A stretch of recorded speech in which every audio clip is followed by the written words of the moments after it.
오늘은 고린도전서 15장 1절에서 11절 말씀을 근거로 하나님의 은혜라는 제목으로 하나님 말씀 증거하겠습니다. 나의 사랑 천국 같은 내 교회 고린도전서 강의 31번째 시간입니다.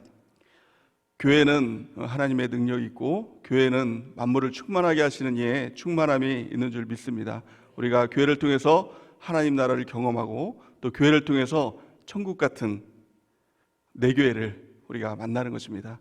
그래서 교회를 통해서 우리가 그 천국을 경험하는 귀한 축복이 있기를 바랍니다. 근데 고린도전서를 보면 이 고린도 교인들은 교회를 다님에도 불구하고 예수님을 믿는다라고 하면서도 이 천국 같은 내 교회를 경험하지 못했습니다. 그들의 모습을 보면 편가르기가 있었고 또 미움과 시기와 분쟁이 있었고 심지어는 음행이 있었고 그들 가운데서는 또 우상숭배의 그런 모습도 있었다는 것입니다. 이 모습을 보면서 참 이상하다라는 생각도 들었습니다. 이 당시 때는 예수님을 믿는다라고 하는 것은 또 교회에 다닌다라고 하는 것은 대단한 결단을 요구했습니다.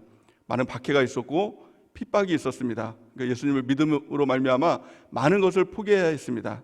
때로는 물질도 포기해야 됐고 관계도 포기해야 됐고 내가 가지고 있는 것들을 많이 포기하고서 예수님을 믿고 또 교회를 다니는 그런 사람들이었습니다.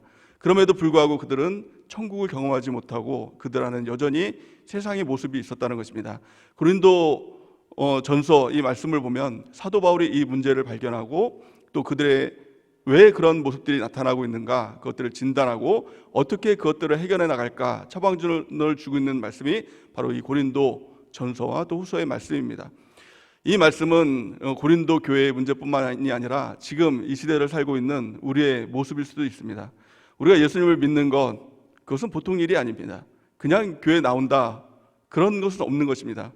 여러분들도 예수님을 믿지 않습니까? 우리가 주일 성수하는 것, 또 수요예배 드리고 금요예배 드리는 것, 또 심지어는 11조와 헌금을 하는 것 이것이 보통 일이 아니라는 거예요. 우리가 할 때는 이게 당연하게 하는 것 아닌가 이렇게 생각할 수 있지만 세상 사람들이 볼 때는 이건 정말 이해가 되지 않는 모습인 것입니다. 제가 사역을 하기 전에는 회사를 다녔던 적이 있습니다. 근데 회사는 작은 20명 정도 직원이 되는 아주 작은 IT 회사였습니다.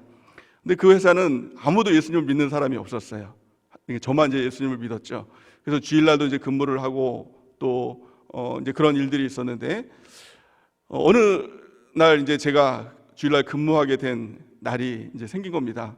근데 제가 그 담당 선임에게 이렇게 얘기를 했습니다. 저는 주일날 근무를 할 수 없습니다. 주일날 예배 가야 됩니다. 교회 가야 됩니다. 이렇게 얘기를 했습니다. 그랬더니 회사가 이제 발칵 뒤집어진 겁니다.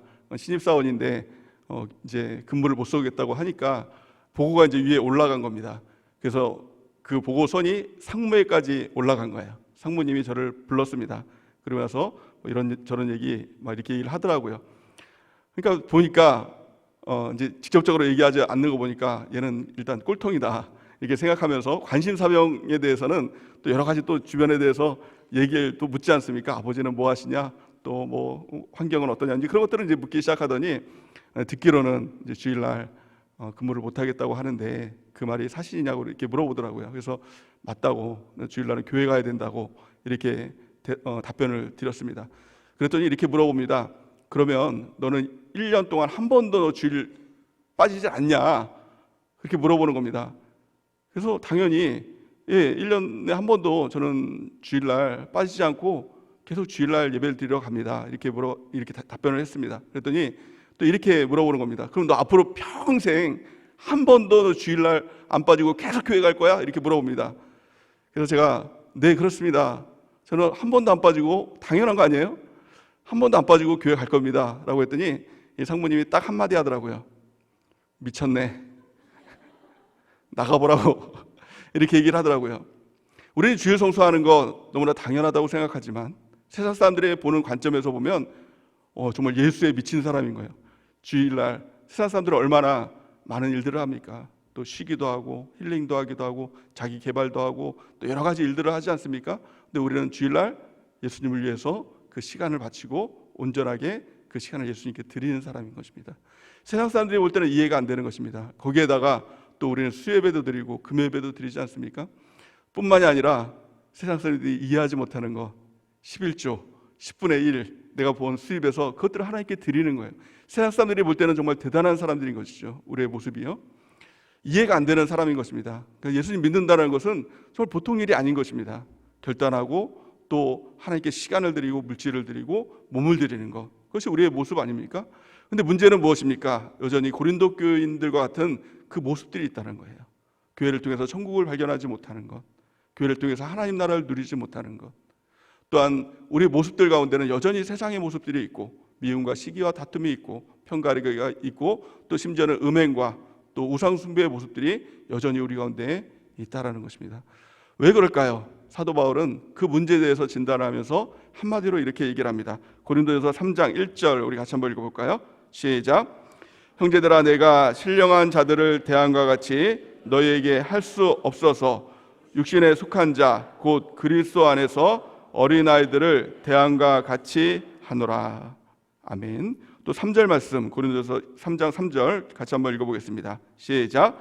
너희는 아직도 육신에 속한 자로다. 너희 가운데 시기와 분쟁이 있으니 어찌 육신에 속하여 사람을 따라 행함이 아니리요. 아멘. 사도 바울은 그들의 문제를 보면서 또 우리들의 문제를 보면서 한마디로 이렇게 얘기합니다. 너희가 아직 신앙의 어린아이이기 때문에 그렇다라는 거예요. 그래서 우리의 과제는 무엇입니까? 우리의 가장 중요한 것은 이제 어린아이를 벗고 신앙의 성숙을 이뤄야 된다는 것입니다. 자라나야 된다는 것입니다. 그렇다면 자라남이 무엇일까요? 성숙한다는 것이 무엇일까요? 우리가 육신적으로 성숙하는 것은 시간이 지나면 성숙이 됩니다. 자라납니다. 키가 좀 작은 아이들도 시간이 지나고 이제 나이가 먹으면 또 이제 어른이 되고 커질 수 있어요. 이렇게 얘기를 합니다. 근데 영적인 문제는요, 시간이 지난다고 해서 자라나는 것이 아니라는 거예요. 우리가 착각할 때도 영적으로 어린 아이들을 보면서 시간이 해결해 줄 거야, 기다려 주세요, 이런 얘기들을 좀 많이 하지 않습니까? 근데 기다린다고 해서 영적으로 자라나는 일이 아니라는 것입니다. 또한 자라난다는 것은 어떤 크기의 문제가 아닙니다. 우리 육체적으로는 몸집이 크고 좀 그러면은 컸네, 다 컸네, 이제 자라났네 이렇게 보지만 영적으로 보는 것은 눈에 보이는 것들을 보면서 자라났다고 하는 것이 아니라는 거예요. 어떤 사람이 열심을 낸다고 해서 신앙에 성숙했네, 이거 아니라는 거예요. 어떤 사람이 어떤 직분을 받았다고 해서 어떤 위치에 있다고 해서 저 사람은 이제 자라났네, 성숙했네, 이 문제도 아니라는 거예요. 성경에 보니까 자라남이 무엇인가? 그것은 단 한 가지라는 것입니다. 어디에 속해 있느냐, 이거라는 거예요. 고린도전서 3장 1절 말씀을 다시 한번 보면, 형제들아, 내가 신령한 자들을 대함과 같이 너희에게 말할 수 없어서 육신에 속한 자 곧 그리스도 안에서 어린아이들을 대함과 같이 하노라, 이렇게 말씀하고 있습니다. 육신에 속했다는 것은 무엇입니까? 다른 말로 하면 중심의 문제라는 겁니다. 우리의 중심이 여전히 육신, 내 중심에 있다면 그것은 자라난 것이 아니라는 거예요. 어린아이의 가장 특징이 무엇이죠? 그 중심이 다 자기 중심이에요. 그래서 어린아이들을 보면은 다 자기 중심이죠. 내가 좋으면은 다 좋은 것입니다. 내가 싫으면 다 싫은 겁니다. 이게 어린아이예요. 그 어린아이 3살짜리, 4살짜리가 어머니를 보면서 어머니 살림살이 하면서 많이 힘들지요, 이런 아이들 없지 않습니까? 아버지가 회사 갔다 오면 아버지 많이 힘드셨지요, 막 이렇게 하는 아이 없습니다. 가장 아이들의 관심이 뭐예요? 우리 아이들이 요즘에 가장 많이 묻는 거, 그게 뭐냐면 아빠 오늘 뭐 먹어요? 이거 묻습니다. 엄마 오늘 뭐 먹어요? 제일 많이 하는 말, 아빠 배고파요, 학교 가기 싫어요, 공부하기 싫어, 이런 말들을 가장 많이 하죠. 다 자기 중심이에요. 다 내 위주라는 거예요. 신앙도 마찬가지입니다. 신앙생활하면서 여전히 내가 싫으면 다 싫고 여전히 내가 옳으면 다 옳은 것 같고 내 중심이라면 그것은 어린아이라는 것입니다. 그를 통해서 세상의 그 모습들이 내 안에서 벗겨지지 않는다는 것입니다. 가장 중요한 것은 무엇입니까? 신앙생활하면서는 무엇인가 열심히 하는 것, 열심을 내는 것 물론 중요합니다. 하지만 가장 중요한 핵심이 뭐예요? 그것은 내 중심이 바뀌는 겁니다. 내 중심에서 예수님 중심으로 바뀌는 것, 내 생각에서 하나님 말씀 생각으로 바뀌는 것, 내 삶 중심에서 교회 공동체의 삶으로 바뀌는 것, 이것이 신앙의 성숙이고요, 이것이 성장이고요, 이 중심이 바뀔 때 우리가 온전한 그리스도인으로 변화되는 놀라운 일들이 나타나게 될 줄을 믿습니다. 그렇다면 왜 우리가 꼭 자라나야 될까요? 왜 우리의 중심이 꼭 예수님 중심이어야 될까요? 내 중심으로 신앙생활 하면 안 됩니까? 안 자라나면 안 됩니까? 안 된다는 거예요. 우리가 자라나지 않으면, 내 중심이면 신앙생활 끝까지 할 수가 없다라고 성경은 말씀하고 있는 것입니다. 항상 요동치는 이유가 무엇입니까?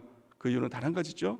자라나지 않아서, 여전히 내 중심이라서 우리가 여러 가지 상황과 환경이 있으면, 누구의 말 한마디면 항상 그것들이 신앙이 흔들리는 일들이 일어나게 된다라는 것입니다. 에베소서 4장 13절에서 14절 말씀 우리 같이 한번 읽어보겠습니다. 시작.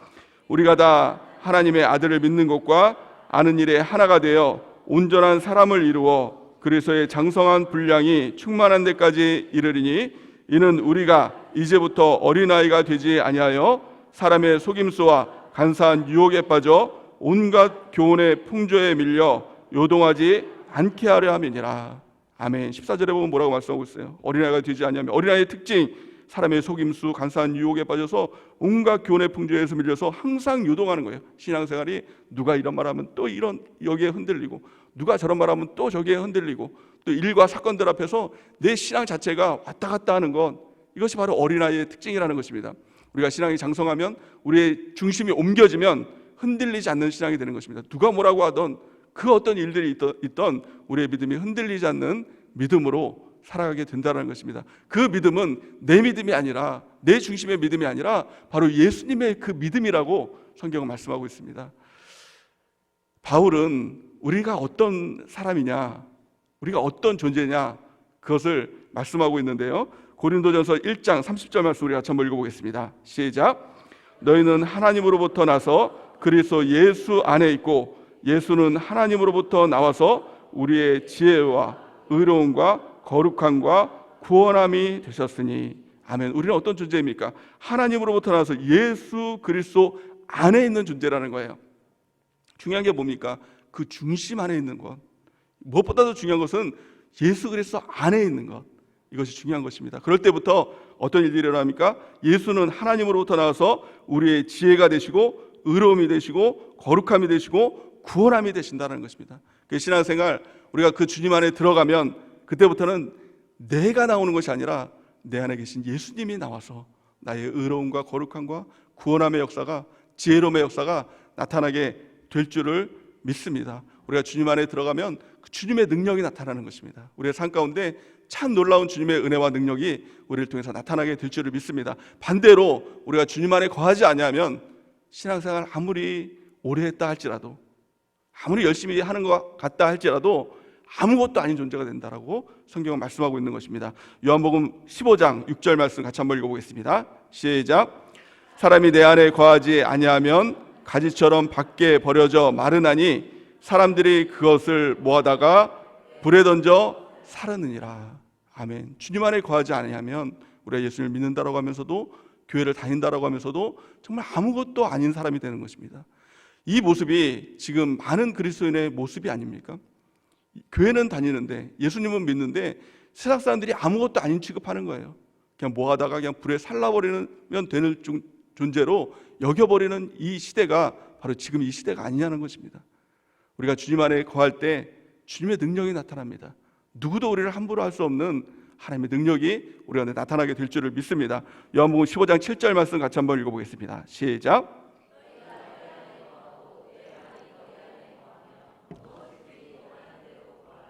그리하면 이루리라. 아멘. 가장 첫 번째 시작은 뭐예요? 우리가 주님 안에 거하는 것, 중심이 주님으로 이사하는 것.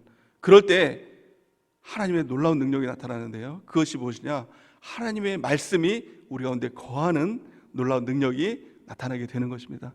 우리가 말씀을 들으면서도, 또 성경을 읽으면서도 어떤 분들은 자꾸 내 안에 그게 남지 않는다라고 얘기하는 분들이 있어요.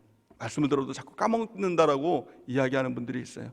아무리 성경 말씀을 읽어도 그때는 은혜를 받는데 또 지나면 무슨 말씀인지 잘 모르겠다고 하는 분들이 있어요. 큐티를 해도 큐티를 할 때는 기억이 나는데 하루 종일 또 살다 보면 그 말씀이 또 없어져 버린다고 이야기하는 분들이 있어요. 왜 그럴까요? 가장 중요한 것은 우리의 중심이 여전히 내 중심이기 때문에 그렇다는 거예요. 가장 첫 번째 시작은 내가 주님 안에 거하는 것입니다. 그럴 때 주님의 말씀이 우리 가운데 거하는 역사가 나타나게 될 줄을 믿습니다. 그럴 때 우리 주님이 하시는 말씀이 뭐예요? 무엇이든지 원하는 대로 구하라. 그리하면 이루리라. 이것이 하나님의 약속인 것입니다. 우리가 기도하면 누구나 이 사람 저 사람 다 기도하면 하나님께서 들어주시는 것이 아닙니다. 내가 주님 안에 거하고 주님의 말씀이 내 안에 거할 때, 그리하면 무엇인지 원하는 대로 구하라. 그리하면 이루리라고 말씀하고 있는 것입니다. 이것이 그리스도의 능력인 줄 믿습니다. 하나님의 능력인 줄 믿습니다. 이것이 바로 말씀과 기도의 능력인 줄 믿습니다. 그래서 우리의 중심이 늘 주님 중심으로 나가는 은혜가 우리 가운데 있기를 원합니다. 빌립보서 4장 19절 말씀 같이 한번 읽어보겠습니다. 시작. 나의 하나님이 그리스도 예수 안에서 영광 가운데 그 풍성한 대로 너희 모든 쓸 것을 채우시리라. 아멘. 우리가 이 말씀을 너무나 잘 아는 말씀 아닙니까? 영광 가운데 우리 주님께서 우리의 풍성한 대로 모든 쓸 것을 채우시리라. 이 말씀만 들으면 너무 흥분하시는 분들이 있어요. 근데 가장 핵심적인 말씀이 뭐예요? 그리스도 예수 안에서. 이게 중요한 것입니다. 우리의 중심이 예수 그리스도 중심 안에 들어갈 때 이 말씀이 성취가 되고 이루어지는 것입니다. 우리 다시 한번 읽어볼까요? 빌립보서 4장 19절 시작. 나의 하나님이 그리스도 예수 안에서 영광 가운데 그 풍성한 대로 너희 모든 쓸 것을 채우시리라. 아멘. 나의 하나님이 그리스도 예수 안에서의 우리가 그 예수 안으로 들어가는 그 중심으로 들어가는 은혜가 넘치기를 예수님의 이름으로 간절히 축원해 드립니다. 그럴 때 우리가 경험되는 것이 무엇일까요? 그것이 바로 하나님의 은혜예요. 내가 무엇인가 하는 줄 알았는데, 내가 열심히 내는 줄 알았는데 그 모든 것이 나와 함께 하신 하나님의 은혜로라. 이것을 경험하게 되는 것입니다. 이것은 하나님 안에 있는 자만이 누리고 경험할 수 있는 놀라운 하나님의 은혜인 줄 믿습니다. 오늘 사도 바울은 고린도 교회 이 교인들에게 자신의 고백을 하고 있는 것입니다. 자신의 이 간증을 하고 있는 것입니다. 내가 하나님 안에 거했더니 내게 있는 모든 것이 다 하나님의 은혜로라. 이렇게 고백하고 있는 것입니다. 때로는 바울을 보면서 고린도 교인이 바울은 바울이니까 하나님의 목사님이니까 그런 거 아닙니까? 이렇게 질문할 수도 있지 않습니까? 때로는 이 목사님의 신앙을 보면서 성도님들이 아니 목사님은 목사님이니까 그런 거 아니냐고 이렇게 물어볼 수도 있지 않습니까? 근데 사도 바울은 그렇지 않다는 거예요. 자신이 얼마나 악한 사람인가 그것들을 이야기하고 있는 것입니다. 하나님의 은혜 가운데 들어가면, 하나님 중심으로 들어가면 내 자신의 모습이 보여요. 내가 얼마나 보잘것없는 사람인지, 내가 얼마나 정말 하나님 안에서 무익한 존재인지 그것들을 깨닫기 시작합니다. 그리고 와서 하나님의 은혜가 다 하셨습니다. 이것들을 고백하게 된다는 것입니다. 오늘 바울의 고백을 한번 우리 살펴보기 원합니다. 고린도전서 15장 9절에서 10절 말씀 우리 같이 한번 읽어보겠습니다. 시작. 나는 사도 중에 가장 작은 자라. 나는 하나님의 교회를 박해하였으므로 사도라 칭함받기를 감당하지 못할 자니라. 그러나 내가 나된 것은 하나님의 은혜로 된 것이니 내게 주신 그의 은혜가 헛되지 아니하여 내가 모든 사람보다 더 많이 수고하였으나 내가 한 것이 아니요 오직 나와 함께 하신 하나님의 은혜로라. 아멘. 이 고백이 저와 여러분들의 모든 고백이 되기를 바랍니다. 이것은 내가 한 것이 아닙니다. 이 고백이에요. 하나님 중심 안으로 들어가면 우리는 내가 했습니다. 그래도 내가 기도했지요. 내가 그래도 예배 드렸잖아요. 내가 그래도 신앙생활을 하려고 했잖아요. 이 고백을 할 수가 없다라는 것입니다. 모든 것이 나와 함께 하신 하나님의 은혜입니다. 이 고백을 하게 된다는 것입니다. 오늘 예수님 안으로 우리를 초청하고 있습니다. 그 안으로 들어오라고 우리를 초청하고 있습니다. 우리 모두 주님 안으로 들어가는 은혜가 있길 바랍니다. 마태복음 11장 28절에서 30절 말씀 우리 같이 한번 읽어보겠습니다. 시작. 수고하고 무거운 짐진 자들아 다 내게로 오라. 내가 너희를 쉬게 하리라. 나는 마음이 온유하고 겸손하니 나의 멍에를 메고 내게 배우라. 그리하면 너희 마음이 쉼을 얻으리니 이는 내 멍에는 쉽고 내 짐은 가벼움이라 하시니라. 아멘. 예수님을 믿어도 우리가 수고하고 무거운 짐을 진 자로 살아가는 이유는 중심이 바뀌지 않아서, 여전히 내 중심이어서 우리 예수님께서 수고하고 무거운 짐자들아 다 내게로 오라. 내가 너희를 쉬게 하리라. 이렇게 말씀하고 있는 것입니다. 우리는 이제 오늘 예배를 통해서 내 중심에서 우리 주님 중심으로 바뀌어야 될 줄 믿습니다. 또한 내 생각에서 말씀 중심으로 바뀌어야 되는 것입니다. 내 삶 중심에서 또 교회 중심으로, 공동체 중심으로 바뀌어야 할 줄을 믿습니다. 그렇다면 어떻게 하나님 중심으로 이사를 할 수 있을까요? 하나님 중심으로 우리가 나갈 수 있을까요? 그 방법은 세 가지죠. 고린도전서를 통해서 바울은 이 세 가지를 끊임없이 우리 가운데 이야기하고 있는 것입니다. 가장 첫 번째는 성령 하나님, 또 두 번째는 하나님의 말씀, 성경, 또 세 번째는 교회 공동체를 통해서 우리가 주님 안으로 들어갈 수 있다라고 끊임없이 이야기하고 있는 것이 바로 고린도 전서의 말씀인 것입니다. 그런데요, 가만히 바라보면 성령과 성경과 교회를 통해서 우리가 주님 중심으로 들어갈 수 있는데, 이 세 가지를 가만히 바라보니까 공통 분모가 있다라는 거예요. 그 공통 분모가 무엇이죠? 바로 예수님이라는 것입니다. 성령 하나님이 누구십니까? 예수님께서 또 다른 보혜사, 나와 같은 또 다른 보혜사를 너에게 보내주시겠다라고 말씀하신 분, 그러니까 예수님의 영이 바로 성령 하나님 아닙니까? 성경이 무엇입니까? 하나님의 말씀이 뭐예요? 그것이 바로 예수님이에요. 예수님이 누구시죠? 말씀이 육신이 되어서 이 땅에 오신 분. 우리가 예수님을 믿는다는 것은 말씀을 믿는 것이죠. 또한 교회가 무엇입니까? 교회는 말할 것도 없죠. 교회는 그의 몸이니 만물 안에서 만물을 충만하게 하시는 이의 충만함이니라. 바로 예수님이에요.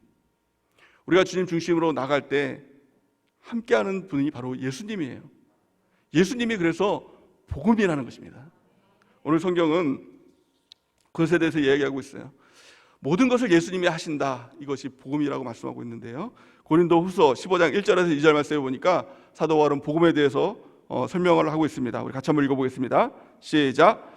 형제들아, 내가 너희에게 전한 복음을 너희에게 알게 하노니 이는 너희가 받은 것이요 또 그 가운데 선 것이라. 너희가 만일 내가 전한 그 말을 굳게 지키고 헛되이 믿지 아니하였으면 그로 말미암아 구원을 받으리라. 아멘. 복음을 통하여서, 예수님을 통하여서 우리가 구원을 받는다라고 말씀하고 있는 것입니다. 우리가 꼭 기억해야 될 것, 예수님이 복음입니다. 이것을 기억하는 은혜가 있길 바랍니다. 오늘 아침 담임 목사님 큐티 말씀인데요, 로마서 16장 25절에서 26절 말씀 세 번역으로 우리 같이 한번 읽어보기를 원합니다. 시작. 하나님께서는 내가 전하는 복음 곧 예수 그리스도에 관한 선포로 여러분을 능히 튼튼히 세워주십니다. 그는 오랜 세월 동안 감추어 두었던 비밀을 계시해 주셨습니다. 그 비밀이 지금은 예언자들의 글로 환히 공개되고 영원하신 하나님의 명을 따라 모든 이방 사람들에게 알려져서 그들이 믿고 순종하게 되었습니다. 아멘. 내가 전하는 복음 곧 예수 그리스도라고 이렇게 말씀하고 있는 것입니다. 예수님께서 또한 이렇게 말씀하십니다. 요한복음 14장 6절 우리 같이 한번 읽어보겠습니다. 시작. 예수께서 이르시되 내가 곧 길이요 진리요 생명이니 나로 말미암지 않고는 아버지께로 올 자가 없느니라. 아멘. 우리 예수님으로 말미암지 않고는 하나님 중심으로 하나님께로 나갈 사람이 없다라는 것입니다. 우리 예수님을 붙들고 우리 하나님 중심으로 나가는 은혜가 있길 바랍니다. 우리 예수님을 믿는다는 것이 무엇입니까? 예수님을 붙든다는 것은 오늘 본 말씀 통해서 두 가지를 믿는 것이라고 말씀하고 있습니다. 가장 첫 번째는 예수님의 십자가와 또 두 번째는 예수님의 부활을 믿는 것이다 라고 말씀하고 있는 것입니다.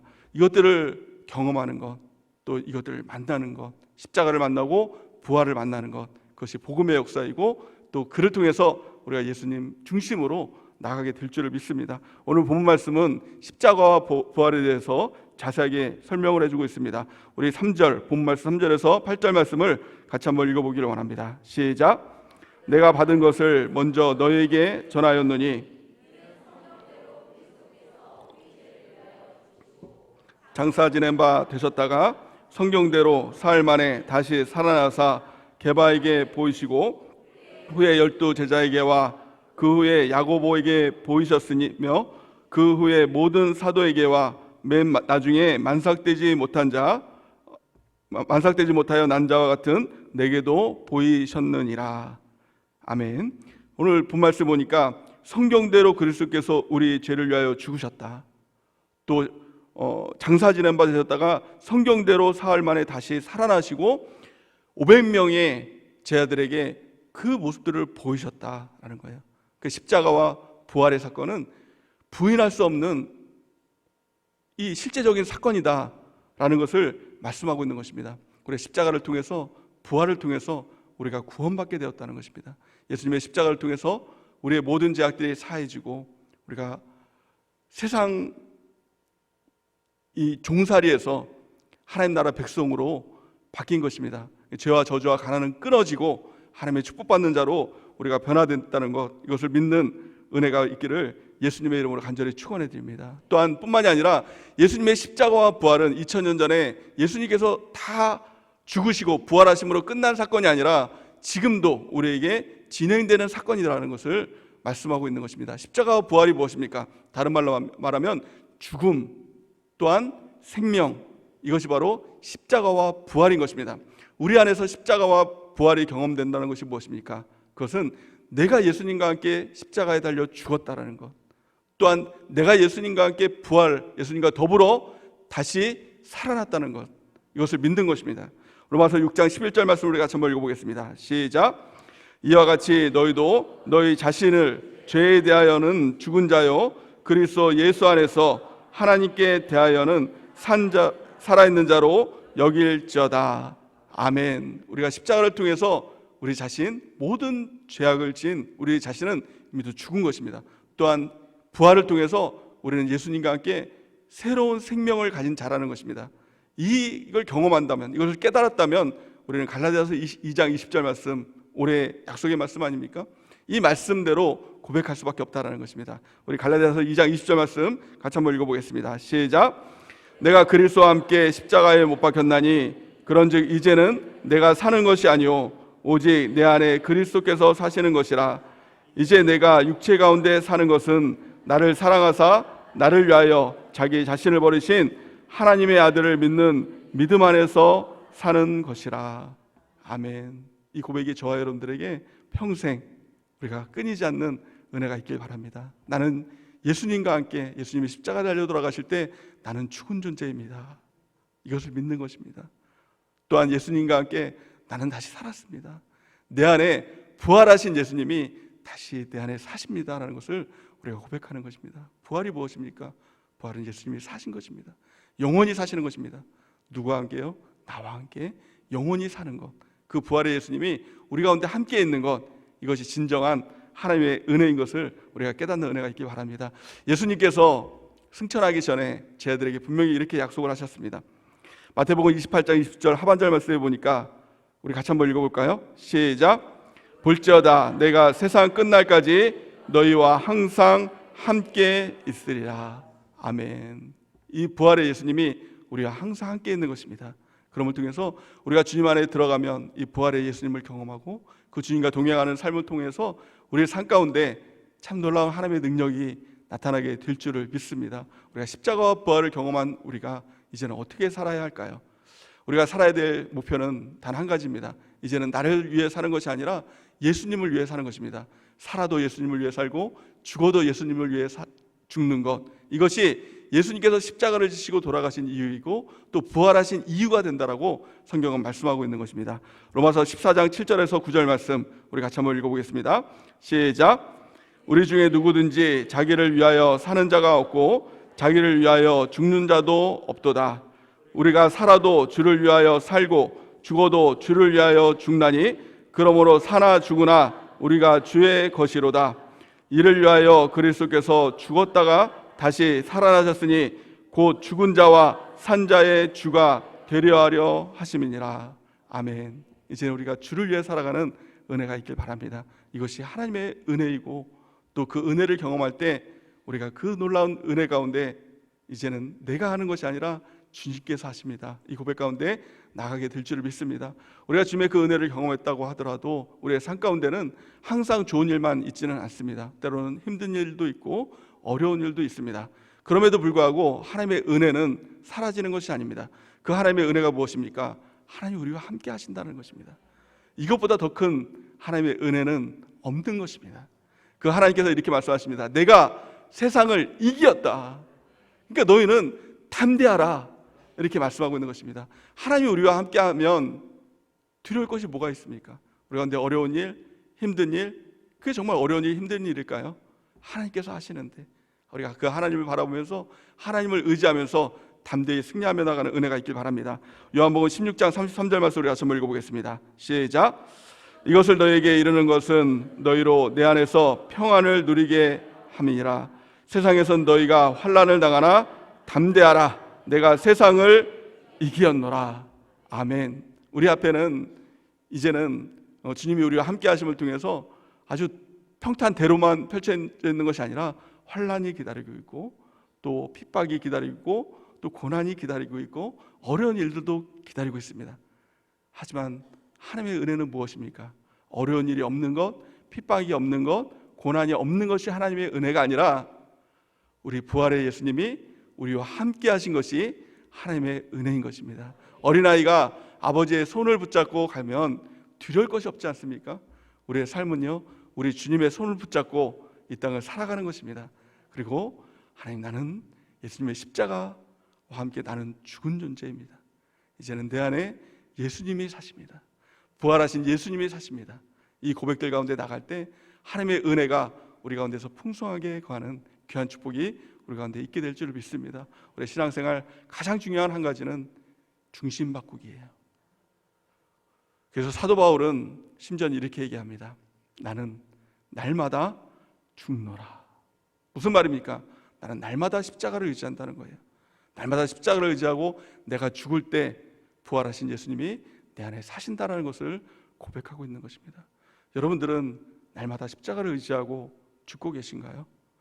날마다 부활하신 예수님 붙들고 동행하고 계신가요? 우리가 중심을 바꾼다는 것은 내가 애써서 중심으로 주님 앞에 나가는 것이 아니라 내가 죽는 것입니다. 세상에나 죄악에나 이 못난 나는 죽은 것입니다.